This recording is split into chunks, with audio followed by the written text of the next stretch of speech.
Now, Fifth, when you continuously call Puff, does that affect your relationships in Hollywood? I don't call him gay. I said. Let me read it, Fifth. Oh my God. Sorry I can no longer help you guys. Soon you will all be gay and happy. You are all now left under leadership of Puffy Daddy. Report to the nearest rainbow. Dinner Thieves in theaters January. Oh, that's why he says things. He doesn't even know what he's saying is like fruity. You know what I'm saying? Like, he says something fabulous and he goes, yo. Speaking of, in particular, Netflix docuseries that you've been working on, Diddy Do It. Right. You've been saying for years that you feel you knew Diddy's character. Right. Feel uncomfortable with the way you represent the idea of going to these projects. To come party with me. Yeah. And then that swayed me away from it. Just that. Nigga Puff, like he called, we should kick it on the shit after the main. Right. And the nigga, matter of fact, they sent me the girl pictures, like pictures of this girl.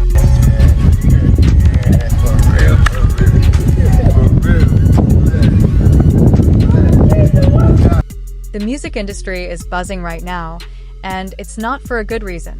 Burna Boy, one of the biggest names in Afrobeats worldwide, is reportedly raising concerns about a well-known connection with Diddy that no longer feels like a positive partnership. Instead of support and growth, he's hinting that the situation feels uncomfortable and carefully controlled. What was expected to be a strong and exciting collaboration now appears to be surrounded by tension, pressure, and a lot of unanswered questions behind closed doors. Burna Boy's comments suggest there's much more going on than fans were led to believe. As new details slowly come out, it's becoming clear this is more than simple industry talk. Many see it as a serious warning that could change how people understand the inner workings of the music business. Isn't it weird that the government was so interested in Diddy's baby oil that they took 1,000 bottles away from his house? If the government took 1,000 bottles of baby oil and somebody had things what appeared to be baby oil, and then you have to listen to the prosecutor. He said that they seized 1,000 bottles what allegedly to be baby oil. Allegedly to be baby oil. So that's telling people that it wasn't baby oil. And people think that that was baby oil, they out their mind. I don't believe it was baby oil. Yo, bro, when they went up in there, they knew what they was gonna find. They knew what was ever in that baby oil or that those bottles that appeared to be baby oil, they knew about that at first. You gotta realize 9 times out of 10, that individual that got caught at the airport, that was supposed to be their carrier, told them what they was doing and what they had. I wouldn't put him past that he told them everything. So when they went up in there, they knew they had to take whatever was out there, and that thing that appeared to be baby oil, they took. Remember when Burna Boy was at the absolute peak of his rise, holding a Grammy and proudly representing Africa on the world stage? He went from being Nigeria's breakout star to a global Afrofusion powerhouse in remarkably short time, releasing hit after hit that reshaped the sound of modern music. His impact was so strong that it helped spark a wider movement, pushing African music firmly into the global spotlight.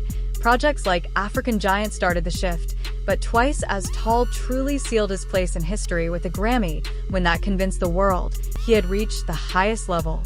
He had the fame, sold-out shows, and top-tier recognition that artists dream of. Still, away from the bright lights and headlines, the story wasn't as perfect as it looked. Even artists at the very top face pressure, hidden struggles, and difficult moments that never make it onto the stage or into the spotlight. How many of those come back to be baby oil? Bro, listen to me. Costco don't sell that much baby oil. Where you know sell that much baby oil? Yeah, I don't know any store that sell that much baby oil. I know Costco, they came out and said that they don't even sell baby oil. My sentiments exactly. But you personally, right, what do you believe was in the baby oil? If you ever seen a massage parlor being raided, and they walking out the people. Do they take the massage oil with them when they go?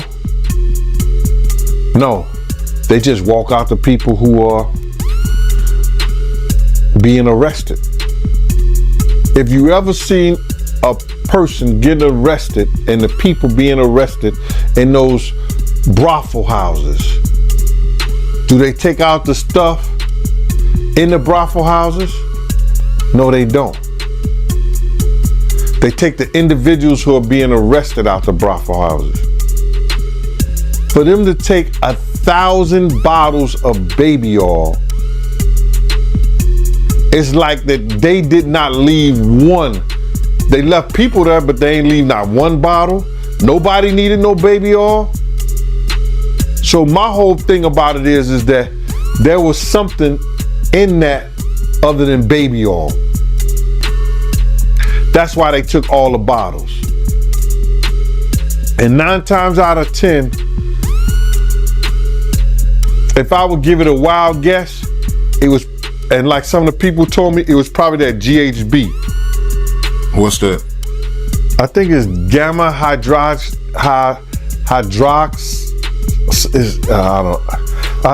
I looked it up, bro. Let me see. See if I can find it. I know this is just showing everything like that, but oh no. Let me. Yo, somebody tap dance or sing or do something. You know what I'm saying? While I'm doing this. Oh, here it go right here. It's gamma hydroxy butyric. What is its effect on the body? It's a euphoria, drowsiness, decreased anxiety, and memory impairment. It works on the nervous system and gives you this feeling of euphoria. So they take that and rub it on her, and you forget who you are, what you're doing. It can also give you memory loss, drowsiness, and that's under the DEA, the drug enforcement. Speculation spread fast, almost overnight. People began wondering how someone at Burna Boy's level could suddenly sound uneasy, especially when just days earlier, he was celebrating success. One moment he appeared confident and unstoppable, and the next he was sharing messages that felt tense and limiting.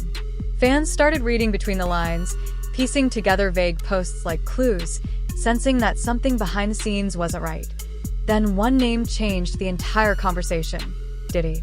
What first appeared to be a strong and influential connection between Afrobeat's biggest star and a major industry figure quickly raised eyebrows. Burna was already winning on his own, so the situation didn't seem to add up. Subtle hints followed, pointing to creative pressure, reduced freedom, and a sense of being confined. It suddenly became clear that reaching the highest level of success can sometimes come with quiet restrictions that few people ever see. No, you want to sit around and pretend to like bitch. That's what y'all do. And then you get these hard Jocelyn. So I'm just like curious. these are the you like half man. No disrespect, but Jocelyn rough. Them shoulders is. And the way she like running up on, I already know she done strapped up on you. Ooh. So Jack, let me ask you. There's one. Some of the shocking things I hear that mean with a harness. Oh. Okay, not a harness. Yeah. So I gotta ask you this. I'm sure somebody's already asked you this, but have you ever been to a P. Diddy party? Yeah, several, many, honestly. And so, can you take us through like what goes on, like when you were there? What did I say when y'all asked me about why was the TD Jakes at the Diddy party? Yeah. What'd I say? Money. And That's correct. Were you surprised that there were so many cameras in his houses? No. That he was recording these? He is the J. Edgar Hoover of hip hop. Okay. Y'all done seen her put on the pyramid with a skirt. So let me ask you, when you hear that Cassie was told to hire male escorts to come in what they call freak offs now. Yeah. That is something normal that happens in Hollywood. Yeah. Freak offs. Yeah. Okay. Everybody know that. I've been saying it. Yeah. How many times I got these is wild. So do you feel like people, when they hear pink cocaine, Young Miami has to bring across? Wait, the Tusi. Yeah, the Tusi. That's what they call. I found out. I talked to my drug guy because I wanted to be informed. Because people was calling it Tusi, that's calling it the Tunchi. I didn't know which one it was. So I talked to my drug guy, and my drug guy filled me in. And then it made perfect sense. Tusi. Talk to him.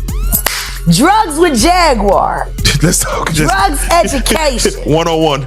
So Tusi is the cocaine, but they take the ketamine and cook it up. And they fold it into the coke. Now, if you don't know what ketamine is what they call on the street Special K. It's a veterinary drug. It's a horse tranquilizer. Now, gay men have been using this for years. See, back in the day, if you went to a gay party or a gay rave, there were certain drugs that you would always find on hand. Viagra, ecstasy, Special K, and cocaine.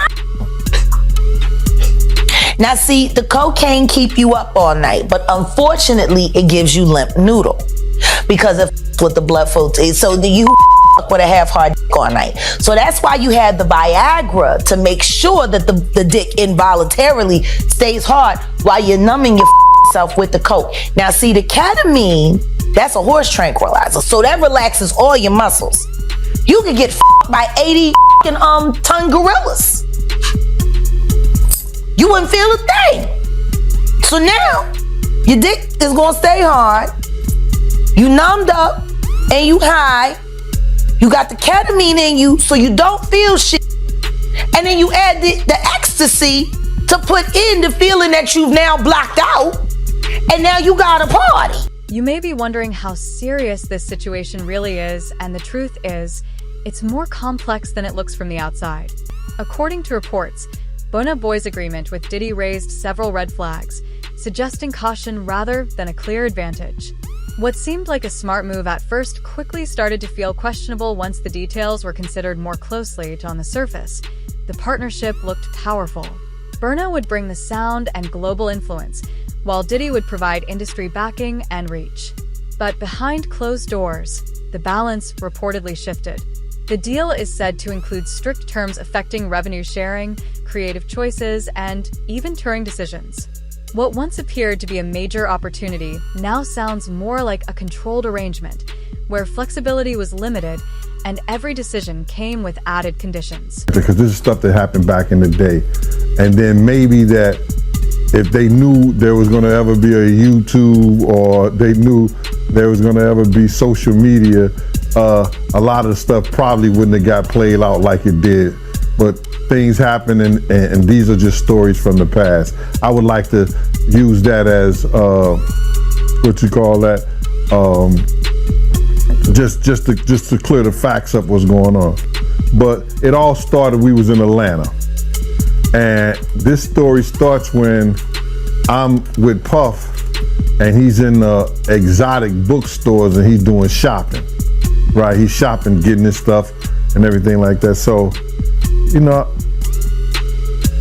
this is the first time I was ever in an exotic bookstore with Puff. So, you know, I'm giving him his space. He's taking things off the shelves and stuff like that, because they gave him a brown paper bag. When they gave him a brown paper bag, he was just putting stuff in there. So I said, damn, you know, he got to go put it on the counter and, you know, show everybody what he's getting. So as he going, I'm just looking at the places where he's picking stuff from. So there's one part he picked up some things from up here on my left side, and then he picked like quite a few of them down. I'm like, okay. He put them in the bag. So when I went by there and I looked up there, and it said butt plugs, and I was like, hey yo, I was messing with him because people don't understand. You know, we was like friends. He was a part of the same gang, so I'm still gonna tease him. I'm still gonna mess with him and everything like that. I could do that. It wasn't just no security thing. So I say, yo, what are you getting this for? And it said butt plugs, and he was like, yo, can I do my shopping by myself? I said, yeah, you could do it by yourself, brother. And he started walking and everything like that. When he got to, I just waited at the counter. When he got to the counter, he didn't even have to show the guy nothing. He just gave the guy a wad of money. I mean, like he gave the guy a stack, something like this. And Puff wasn't the dude that carried no 20s and no 50s and nothing like that. And I mean, like, he just said, boom. And we walked out the store. So we had to leave Atlanta and go to North Carolina for a show. You understand? And it was him, this rapper, Sarah, and this other girl. We all got on a G5 jet, and we flew to G4 jet, and we flew to North Carolina. So later on that, I think that afternoon, same day, this rapper and him, they all in the room together. You know, it's Sarah, the girl, Puff, and this dude. Burna Boy wouldn't be the first artist to learn this lesson the difficult way. Music history is full of legendary names who signed deals that ended up costing them more than they gained. Many of them sold millions of records, influenced global culture, and still struggled to maintain control over their own work and direction. Success didn't always protect them from complicated agreements, and to be fair, Diddy is no stranger to major, high-level negotiations, which naturally raises concerns about what Burna might risk in this situation. The potential impact goes far beyond one project. It could affect his sound, his image, his income, and the creative freedom that helped him rise in the first place. Deals like these can slowly tighten around an artist's entire career, turning long-term success into ongoing limitation. Things appeared to intensify when Burna reportedly hinted, through a leaked conversation, that the agreement could stretch across multiple income streams. This included live shows, merchandise, brand partnerships, and other ventures. The impression left many fans uneasy, suggesting that while Burna built the foundation, someone else could be positioned to benefit the most. If true, it paints a picture where the spotlight hides a loss of control that few would ever expect. And stuff like that, like, yeah, so then next thing you know, somebody rang the doorbell. We had the presidential suite where we was at. So I opened the door, and the dude said, yo, I'm here for my cousin. I said, who your cousin? And he said, Ja Rule. I said, well, he busy right now. He said, he busy doing what? I said, he with Puff, they're in the room, they busy, they don't want to be bothered. He said, well, I'm going in there. I said, bruh, you ain't going in there, because he told me they don't want nobody to be bothering them. And he was like, yo, I don't care, man, I'm going in there. That bull like that. I said, yo, bruh, Jesus Christ had to come down here and take the air out of my body before you get in that room right there. Watch. He tried to bum rush me. I grabbed him and threw him against the piano. When I threw him into the piano, Puff and Ja Rule runs out the room. Puff got his towel, Ja grabbing his towel, but they butt the naked. And so then Ja was like, yo, what's going on? Yo, G, that's my cousin. He know me well, you know, and Puff was like, yo, G, what happened? I said, he tried to get in the room. I told him he couldn't get in the room. And he was like, he just looked, Puff looked at Ja. He said, yo, Ja said, you ain't want to go in that room because there's a lot of freaking going on. So I was like, oh, he said it was a lot of freaking going on. So that was basically that story, man. You know what I'm saying? They went back in the room, dude felt a certain kind of way, and he left out. So I seen them at the concert the next day, and they tried to, you know, form up against me. But my man Frank was like, I told my man Frank, I was like, yo, Frank, put yourself in that position. Somebody trying to get in the room, and Ja told you don't let nobody get in the room. What would you do? Now, y'all can do whatever y'all want to do, man, but you know I ain't taking no losses. He said, yo, you good, and that was it. Bro, when Josh said, you don't want to come up in there, a lot of freaky stuff is going on. You got to use your mind. What they was doing with those butt plugs.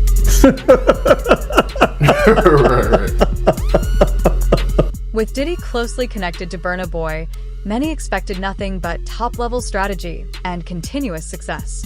On the surface, the partnership appeared flawless, filled with polished studio sessions, upscale appearances, and public praise that suggested a strong and unstoppable bond.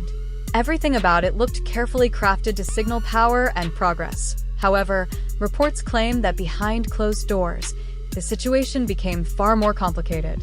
Instead of smooth growth, there were rising tensions, conflicting creative visions, and serious disagreements about finances and control. What once seemed like a dream collaboration slowly turned into a stressful environment. Over time, the polished image began to crack, showing that even the most high-profile partnerships can struggle when real decisions and hard work take center stage. He's have enough money to He check. put the boots to that girl. She's supposed to be a good bitch. No matter who she with. All the time he putting a groom in her. Of course he thought it was still gonna work. He thinks he's God. He ain't doing shit. I raped the f out of that bitch, put the boots to her last time I seen her. Her and her trainer, boyfriend, husband. I don't get no. So you hear about stories of Diddy like shooting people, blowing up cars. Yeah. Is he this gangster that behind the scenes that is that him or is that people Shout out to Wendy Williams, the first woman to uncover the homo thugs. That's what these down low bitches was called when Wendy first started talking about it in the 90s, the homo thug. She talking about Diddy. And then what's the stuff that's happening with Wendy Williams? You think this is all connection too? Of course. They've been waiting. He's been waiting. He was waiting for Kim. Remember? He was waiting. The casket was ready. She was literally casket ready. Some people are saying the whole Wendy Williams documentary that she's pretty much allegedly playing this way to keep herself safe from him, from any unaliving. It's been working for Orlando Brown. Why wouldn't it work for Wendy? To play crazy. Why wouldn't it work? Hey, no. Hey. The oosh gosh whoosh wash and Orlando's brilliant. Right. Yeah. Y'all spent time with him. We did. Yeah. He's highly intelligent. Yes. Imagine what it's been like to wear this character for this long. No. I can only... That he does is a character. Actually, the shit he does online is the best acting he does. Is he speaking truth? Of course he is. Yeah, no. We seen Quiet on set. Major pain in his ass. Literally. Since he was a kid. Man. And then milk. Well, talking about expensive pain. Now, in his ass. wait, this is Philly you're talking about now. Wait a minute, Jack. Meek. Wait a minute. He's a f***ing Fruit Loop. He Diddy fried. This is Philly. He's a deep fried. Period. He Diddy fried. He Diddy fried. He the Diddy do our bop. Meek. Real rap. You think that audio that they put out was real? Yeah, that was him. Nicki put that out there. That Nicki recorded that at the off in the Calabasas. She been waiting to drop that shit on Meek. She just wasn't gonna tell nobody it was Diddy. But now that Diddy out there, why not? So then who's the guy who's claiming he recorded it? Somebody that got paid? Yeah, he said like I was standing somebody outside the that door. got paid. Yeah. Just like it wasn't seminal fluid that Justin Bieber was wiping away from his mouth when he brought his face up from Odell Beckham's groin in a club with Trey Songz on the lookout. The images are there. Diddy Five. Just when it seemed like Burna Boy might be pushed into a difficult corner, he responded with renewed strength, making it clear he isn't backing down from protecting his position or his influence. His actions suggest confidence and determination, showing that he's fully aware of what's at stake. Rather than staying silent, he's choosing to stand his ground. At the same time, the other side appears unwilling to ease the pressure. Tensions continue to build as Burna releases carefully worded signals and firm responses come back in return. What started quietly has now grown into a serious standoff, moving beyond rumors and into a more formal and high-stakes phase that could have lasting consequences. They saw what he did to Cassie. With the kicking, the punching. They saw what they did to Cassie. They know that nobody in America liked that. So now, these people are represented by a brand. Whether it's something about the music, clothing, movies, they not gonna come out and speak on nothing that has anything to do with them, and they praying that they not on the tape doing crazy stuff, being oiled up in the whole 9 yards. They praying. So until the feds say, hey, yo, listen here. We got you on, hey buddy, we got you on this tape, and girl looked like she was pretty young.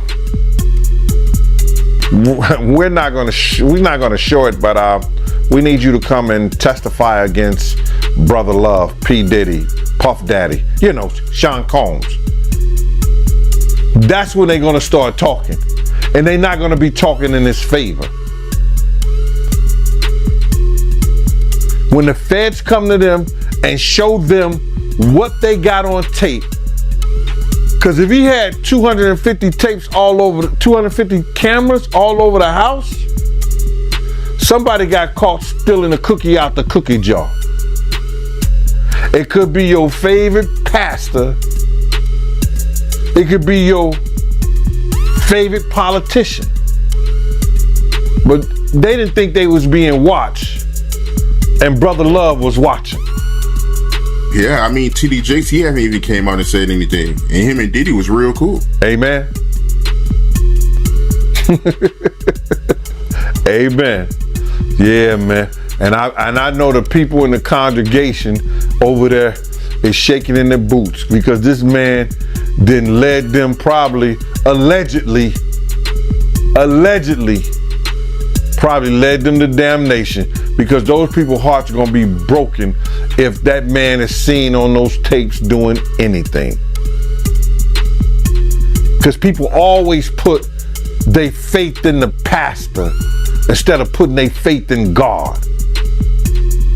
And what they need to do is understand that he's just a man. And he has a history. It's not looking too good for him. So you feel like celebs are worried that they might be on tape? Oh, they know. That's why they ain't speaking up or saying nothing. Yeah, I was at a Diddy party, but I know I ain't do nothing. When you don't know somebody's taping you, when you don't know that somebody is videoing you in some kind of form or fashion, you got that alcohol, you got the drugs in you, they're a little loose, bruh. They let down all their inhibitions. The music is pumping. He said it himself. He got it so hot in there that you gotta take your clothes off. He said that himself, bruh. So a lot of them, like what he said? I think a lot of them was being swallowed. Have you ever been swallowed? They tell off on themselves all the time, man. You just gotta listen. But why do you think Diddy had all them hidden cameras? Bruh, when you that powerful, you didn't get that powerful without having 1 or 2 or maybe 3 ups on somebody.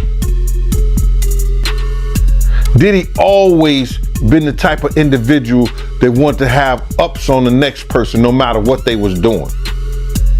Like, he always played artists against each other. He did it to Big, he did it to Craig Mack. You understand?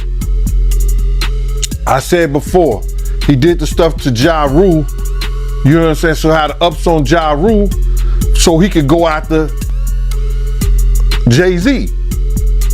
You understand what I'm saying? So he always played those kind of up games on people.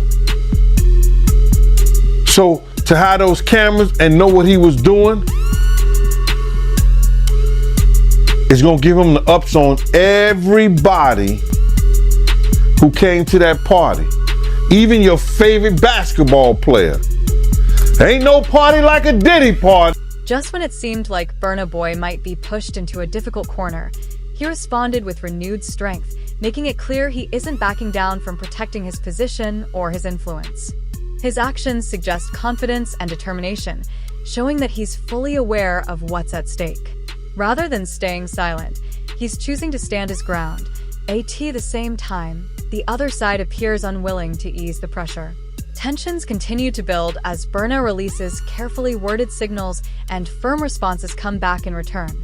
What started quietly has now grown into a serious standoff, moving beyond rumors and into a more formal and high-stakes phase that could have lasting consequences.